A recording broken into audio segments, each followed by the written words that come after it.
Hey, hi. Very good morning to all of you who have joined this session today. I am Bhamar Singh. I will be your host for this webinar. I've just started this session. I believe you all are able to see my screen, which says key challenges in multiple device learning. I'm changing my screen. I'm on a screen which says agenda. Who we are, I'm not sure if you have met us somewhere in a conference. We do visit conferences very extensively across globe. We are a 15 years old organization now, headquartered in Mumbai, which is a west coast city in India. One of the largest e-learning companies in India, of 580 plus people team as we are speaking. 5 global offices. In fact, we are adding one more to it. We are in expansion mode, serving clients in more than 20 countries, almost 250 plus clients. A huge experience when it comes to design and development of bespoke content for varied industries and varied set of audiences. A unique proposition which is Flash to HTML5 conversion. We are industry leaders in that particular space, in that particular domain. We claim to be the largest e-learning organization on this earth to achieve 500,000 conversions in past 3 odd years. So we are a multi-award winning organization. You can see many logos from Brandon Hall, from Deloitte, from global e-learning or training industry. We work with companies like Skillsoft from different industry domains. Primarily is we typically have 2 divisions at our end. One which is our platform division. So we have contributed to the industry, which is by the innovation. So we have 2 platforms called Kitabu and Dictera. Kitabu is more around an end-to-end ebook platform, which allows you to transform your training documents into interactive books. Dictera is a cloud-based collaborative course authoring platform. Again, an innovation from Hurix, an award-winning platform, allows you to design and develop content. I'm on a slide which says a quick survey. This particular survey is primarily to know in your daily routine how many devices, how many computing devices you use.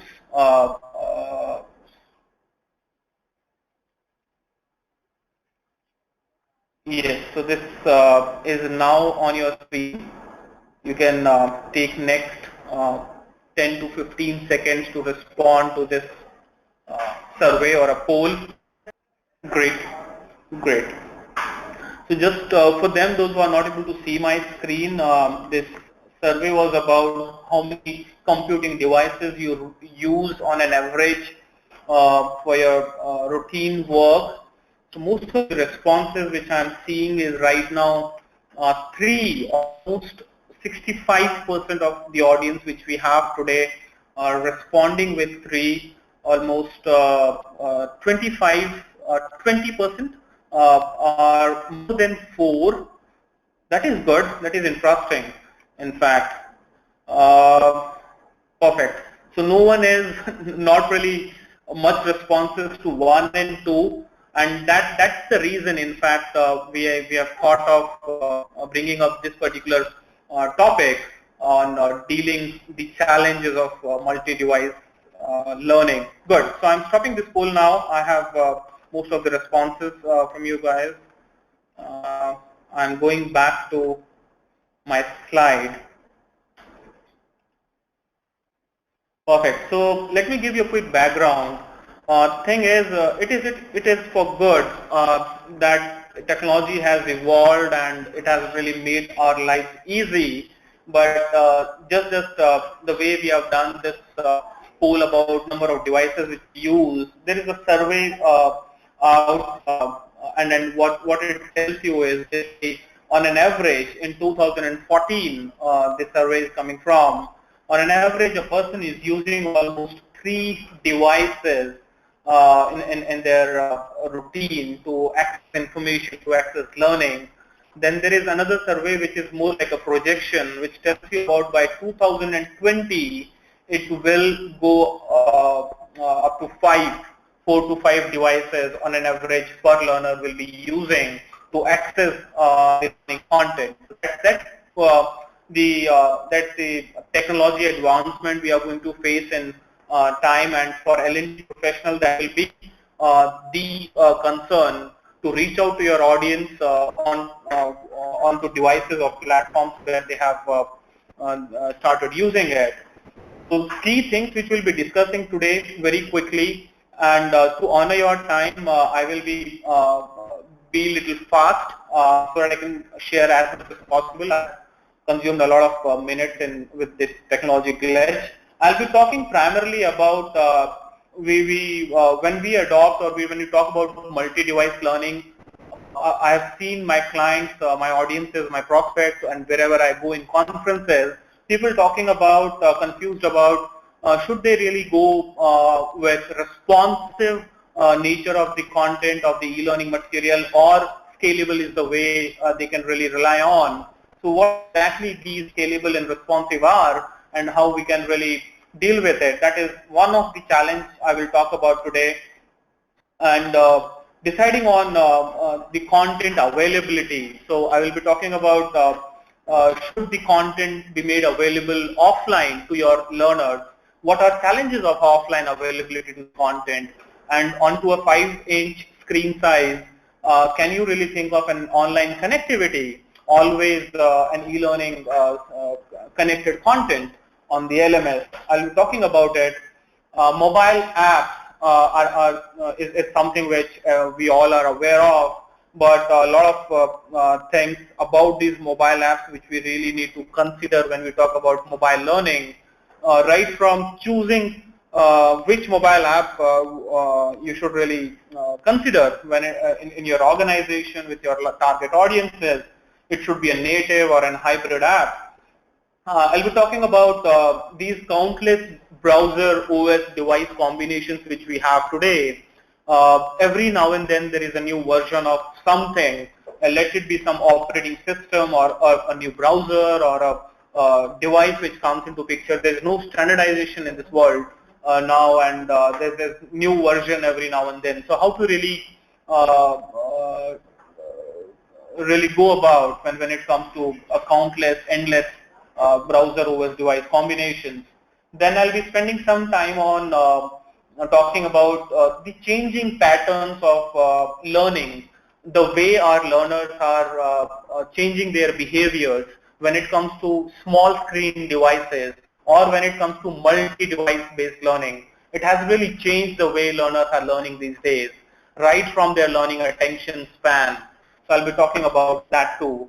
And I will limit my session today to talking more about the challenges from a perspective that when we start exploring mobile learning, we consider all these factors and then really make an informed decision and then talk about solutions. So I will be talking about challenges more and experiences which Hurix has really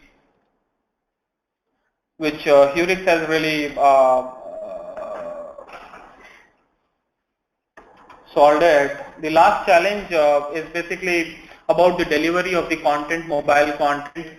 So everyone since 15 years, 20 years now, everyone is using learning management systems. But now if your learning management system is not supported onto devices, then there is no sense in having a content which is supported on devices, onto mobile devices or tablet devices. And what about tracking? So if you're talking about offline, if you're talking about native apps, if you're talking about different browsers, then how do we really track that learning? So I'll be talking about such aspects and some advancements which has happened in that area too. challenge which we are going to talk about, which is about scalable and responsive. I'll really make it non-technical. I'm a non-technical person, so if you see these two diagrams which I have on my screen, scalable, as this name signifies, what we do typically in this particular approach is all about scaling the content, the size of the font or the image or whatever media asset we have on the screen to a different size. That is scaling. Responsive is, or responsive, I really call it reflowable content which adjusts itself onto as per the device on which the content is being accessed. So typically, if we can really keep this simple, of course there is a lot more to scalable and responsive, but if we really keep this simple, then what we really are talking about, what exactly is the difference between scalable and responsive, and why do I have to really think about it? Thing is, as soon as you talk about responsive or scalable or reflowable or adaptive, it impacts the cost of development substantially. And that is what someone should really be aware of. It is not really just choosing one randomly.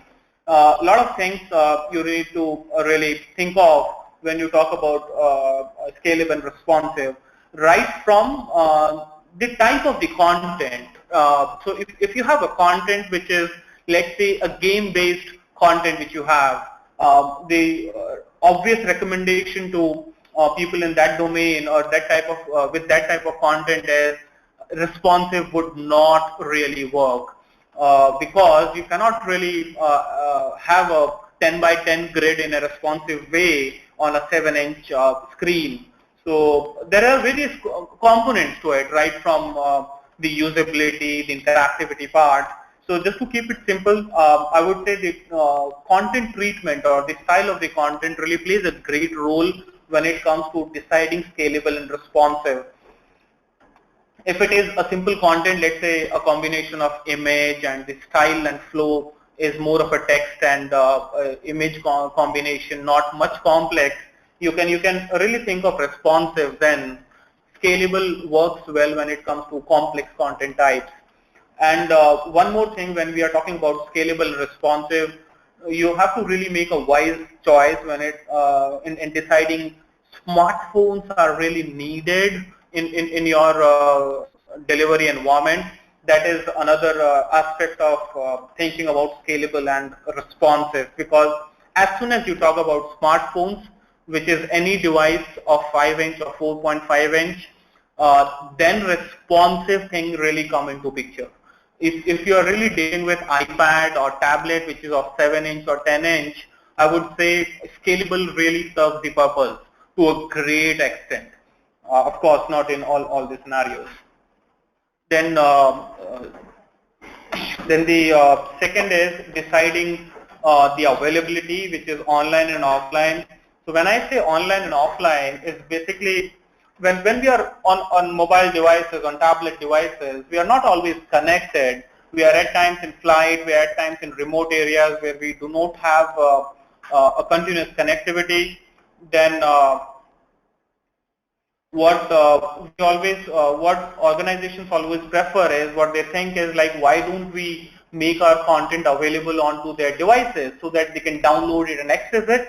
But this is not really that simple. There are various things which people think about. You have to think about the security. You have to think about tracking. So if someone is downloading a particular course package, what about the criticality or confidentiality of that content? How you are supposed to track it? Then the issues with bandwidth. So if someone is allowed to download a heavy, huge video, so you really have to think who is providing that particular bandwidth or the connectivity.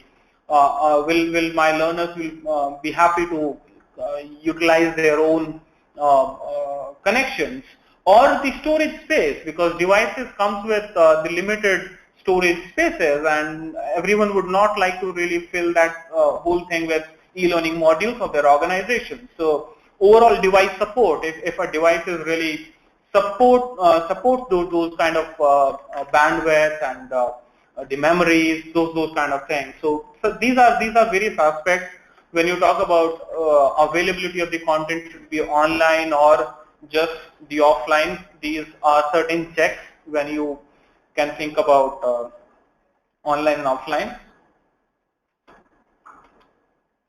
I've changed my slide. I'm on a slide which talks about mobile apps now, and typically, of course, there are different web apps as well. I'm just keeping it a very simple, one which is native and another which is hybrid.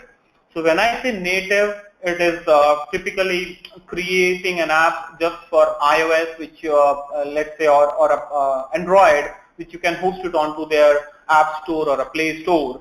People can download and start consuming the content. Hybrid app is more of a concept where we talk about a single source code, where you maintain a single source code and have 3 versions of or whatever versions are required. Let's say one for BlackBerry, one for Android, one for iOS, one for Windows, and you still maintain one single source code and deliver the content in the form of a wrapper app. So that is what I'm talking about. Of course, all those things will have its own limitations, advantages. One factor which you really have to think about, first factor, is leveraging device functions. So are we talking about using things like maps, using things like camera, using things like resolution of a particular device? So all the mobile specific, smartphone specific, or tablet specific functions, if I really want to leverage. Second, I need to think about the user experience. So what kind of user experience I would like to give to my users? Is the nature of the content is too much of animated, or is that really more like a formal learning level 1 kind of a course? Or is the content which I am right now delivering, planning to deliver over app, is more of a game, or is it more like a survey? So is it a complex or a simple content? And what is my audience's profile? Are they really too app savvy, or they love to access content which is lighter in weight and just not really downloading much of a thing? So I have to really consider these factors when I'm talking about native and hybrid apps. As you know, when you are maintaining a single source code with hybrid type of an arrangement, you cannot really push a heavy content. It consumes, basically allows people to not to download things in most of the cases. The next challenge which, or next thing which we really need to think about when we talk about multi-device learning is the endless upgrades which we receive every now and then from various operating system providers or browsers or devices.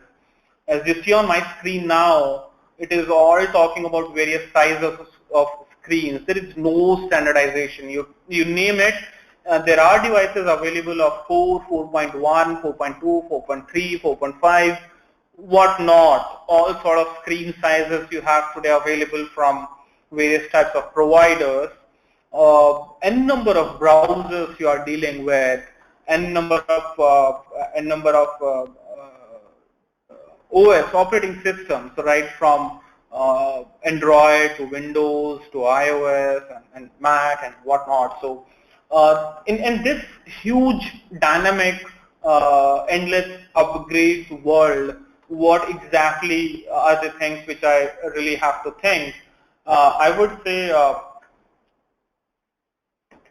the most of the very first thing which you have to talk about with your audience is the bring your own device kind of environment, which is allowing people to access your content on any device. That is one key factor which one has to really think of. Another factor which one has to think of is what is the shelf life of the content which I'm planning to deliver, and then anticipating the upcoming browser combinations. I would say development of a futuristic content, future-proof content from technology perspective is more like an impossible stuff looking at all these things. But if you adopt things like HTML5, which is open source itself and evolving, I think HTML5 type of technologies are able to serve the purpose to an extent. All these browsers, devices, OSs, they have stopped supporting technologies like Flash. So you have to think about those kind of aspects when we talk about browser device OS combinations. There are various popular authoring platforms which allows you to do some smart testing when it comes to design and development of the content. So I'll show you some samples if our time allows today.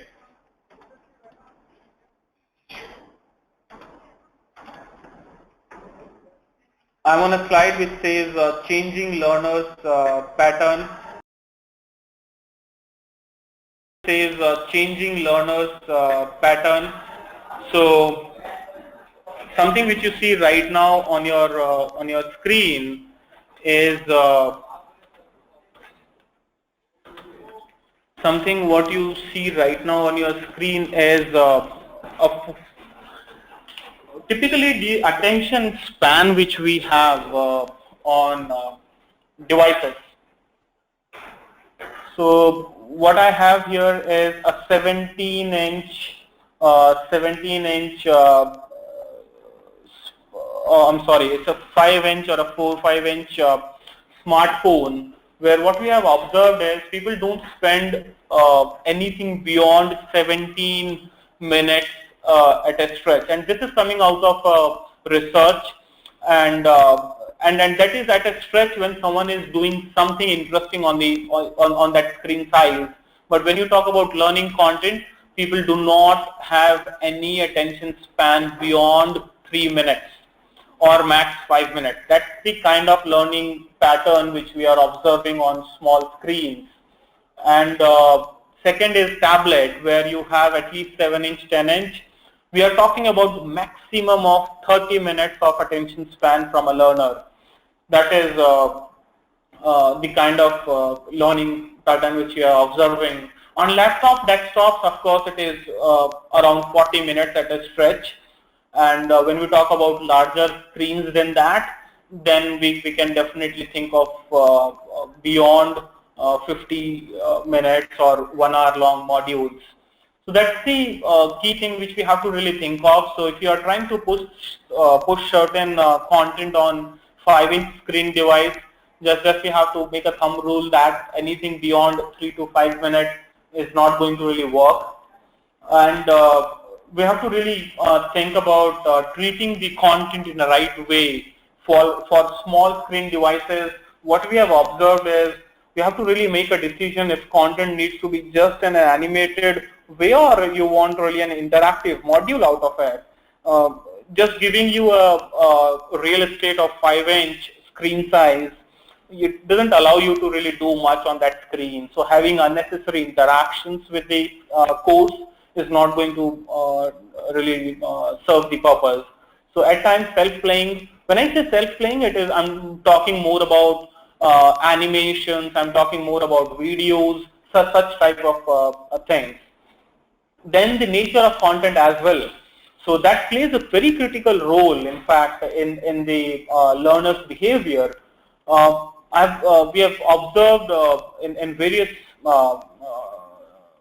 projects that organizations do not render technical training content onto small screen devices. This is something which has really come out of research and the real-time experiences. Most of the soft skill or behavioral skills, those are the kind of things you can really think of, creation of animations and videos. But technical training content which requires a lot of simulations, a lot of show me, try me kind of interactive content, they always prefer that at least they have 10-inch or 10-inch plus devices from that.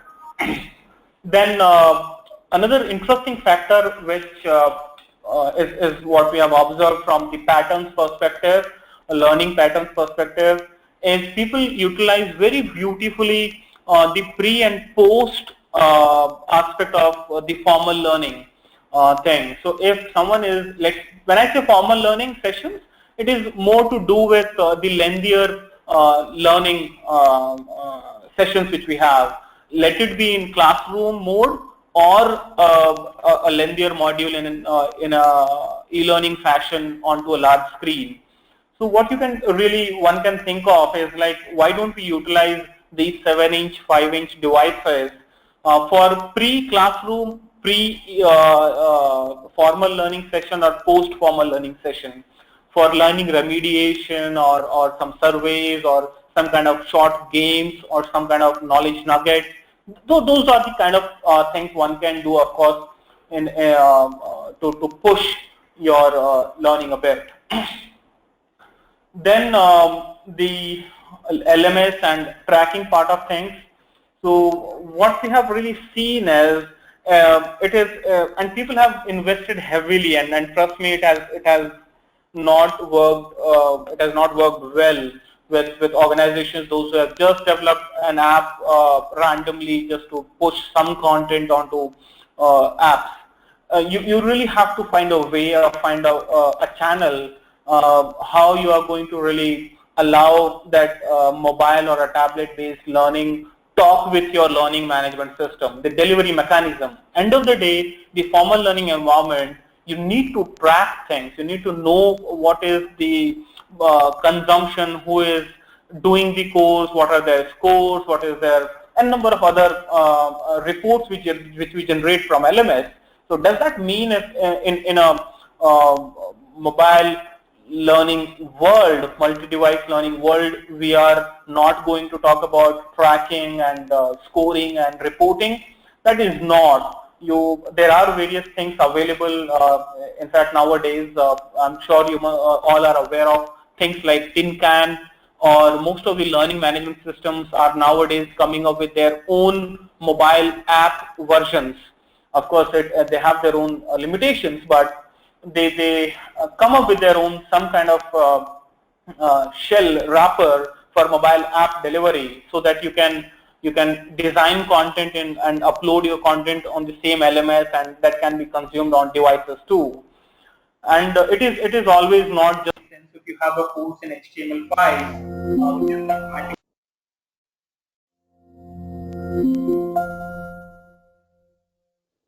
so you have to think about both the parts, the technology, learning management systems mostly, and the content, both at the same time. And the mobile component should talk to LMS in some way. So let it be a component of LMS or an independent app, or adoption of Tin Can kind of strategies, where you can allow content to generate reports and give you some analytics and intelligence out of it. So this was talking more about the challenges from the perspective that we are all aware of things which are part of multi-device learning. Now I will be talking about some of our recent experiences in past, especially in past 3-4 years, in our 15 years experiences, when we have successfully implemented M-learning in various large organizations. One thing which I really would like to share with you, as I've shared in my past slide, is the self-playing nature of the e-learning content, the treatment. What really works well across devices, across multiple screen sizes, multiple browsers, is basically the way we make the content self-playing and without getting into complexities, is animations and knowledge nuggets. When I say animations, instructional animations or videos or knowledge nuggets, is basically nothing beyond 3 minutes. And within that 3 minutes, trust me, you can really shrunk a 20-minute e-learning module. It can be a capsule, it can be a 15-minute knowledge nugget to an extent, where you can create a scenario or a story. And these are various ways one has really, we have created various assignments on these lines, and I'll show you some samples now. Let me jump on to, okay, maybe let me quickly finish my presentation part, and then I'll jump on to showing you some live case studies if our time allows. Just quickly seek your attention on like these whiteboard hand animations or some infographic based animation, which really gives you a crux of the whole e-learning. So this can be a pre-classroom or pre-e-learning session nugget to pull your audience and come to the LMS and do the lengthier e-learning version. Leveraging tin can. So what we have observed is this is the technology post-SCORM, which allows you to really track things on various ways, various fashions, where you can track things, even what your people are doing in classroom, then of course what they are doing on their devices, smartphones and tablets. This is a beautiful technology which allows people to leverage analytics from learning in a multi-device environment. These are obvious benefits. It allows tracking beyond the LMS. In fact, these days, learning management systems come up with their tin can compliances these days. So it is very advisable if your LMS supports tin can, then you should design your content, develop your content as per tin can compliances, so you get a better intelligence out of it. It helps a lot in the blended learning environment. So when I say blended learning, it is a combination of classroom, it is combination of virtual learning, it is combination of e-learning, self-paced learning. When people are doing platform transition, if someone is doing 15-minute course on a tablet and then remaining 15 minutes on a smartphone and then remaining 5-minute course on a laptop, so that kind of an environment, this standard really works well. Another one is scalable over reflowable for e-learning. That's more like an observation. It's not really a recommendation kind of a thing. It's an observation. What we have seen is people prefer scalable content over reflowable or responsive. What we have observed is people design responsive websites. So it works well when you talk about websites. You can really create nice, intuitive, responsive, reflowable website. In fact, Hurix website itself is responsive and reflowable. But when it comes to e-learning, what really works well is more of a scalable solution. So where you scale things to an extent and not really run behind making it responsive. From the time budget perspective, but I'm talking about the complexity of the content. As we made 2 points today. One, you need to really keep the content self-playing. So if it is self-playing, if it is an animation video, it becomes very easy to really make it scalable. But if you're talking about games, we don't really recommend rendering that kind of a nature of the content onto small screen. So no sense in converting that into a reflowable game. So another thing aspect is the hybrid app route. If you see this, just this Android or iOS, every now and then they come up with huge big upgrades and your native app is outdated. Or you invest heavily again to redevelop everything when you talk about native app development. So what has really worked well with organizations, those who have wisely thought of hybrid apps, these guys are able to maintain a single source code and just launch another version or quick changes from the back end and serve multiple devices. So that is one of the observation where, of course, as an e-learning company, Hurix always offers both the solutions, but this is an observation where we have seen people are going with hybrid options these days. Of course, it has its own limitations, but yes, I think I've made it a little fast because I've utilized the time initially. but I am on a stage where I can now take care of your queries, and at the same time I will be showing you some live stuff which we have developed in multi-device world. So please go ahead and share your queries. I will be happy to take them now one by one.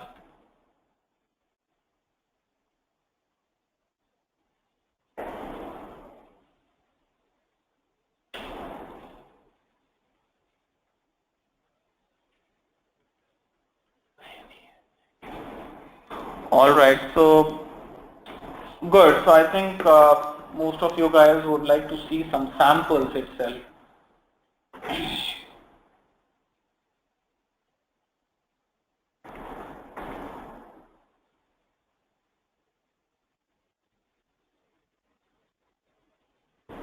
So this is the sample I'm talking about, which is more like an animation.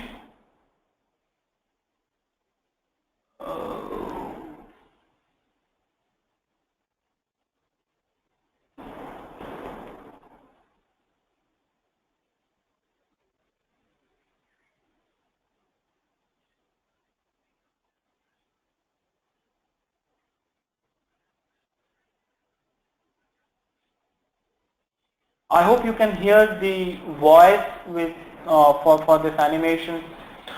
This is the kind of treatment of content I'm talking about. This particular animation which we have developed, which is of 1 minute length,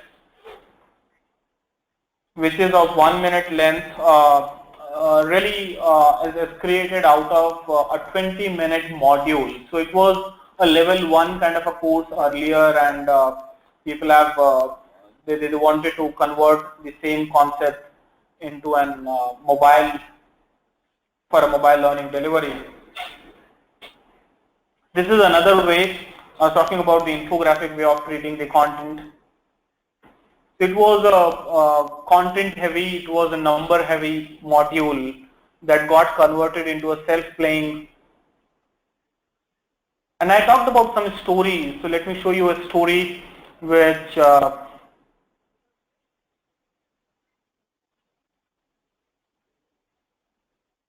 so if you see, if you now really try to deliver this kind of a content on even on this screen size or on this screen size, it really serves the purpose. It is not really hampering my learning experience or the device challenges which I have. Instead of creating a complex e-learning module which has all those interactivities, and again it is highly powerful, and you can have basic interactivities. So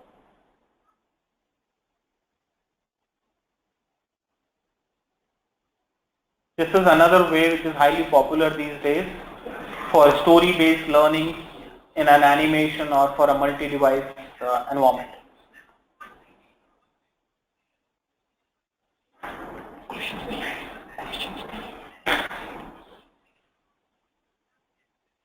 So perfect. So what I will do is post this call, I will share a recording. I'm sorry again for this glitch which has happened. Not sure what was wrong with the GoToMeeting, but I'll share a recording of this session for your later reference, and I will maybe you can get in touch with us specifically for personalized web session, just in case if you want me to repeat same thing for your specific team members or group of your this is my contact details.